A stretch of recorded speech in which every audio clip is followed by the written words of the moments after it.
Ladies and gentlemen, I hope you are enjoying your conference. Perhaps the greatest barrier to the professional development of teachers is the gap between theory and practice, between what teachers read in books and journals or are taught in seminars and workshops on the one hand, and what they experience for themselves when they stand in front of a class on the other. And this gap is widened by the peculiar nature of teaching.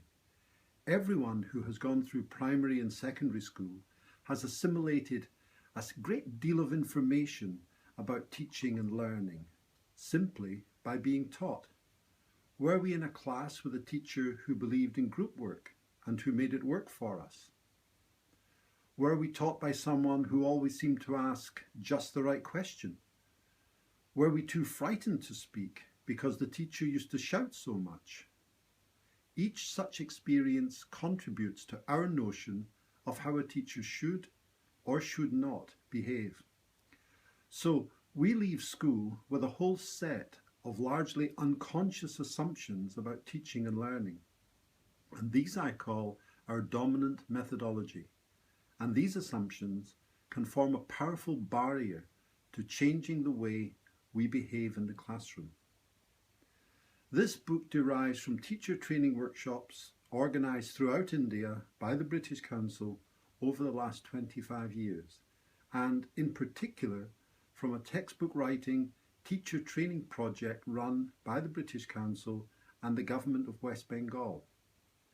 In the course of working with thousands of teachers, I began to see how a dominant methodology could prevent teachers from acquiring particular skills, even skills which they themselves were desperate to acquire.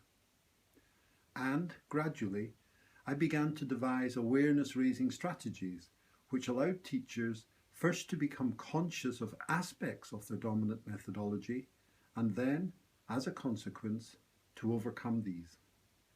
This is why there are so many tasks for the reader embedded in the text, which are then discussed later.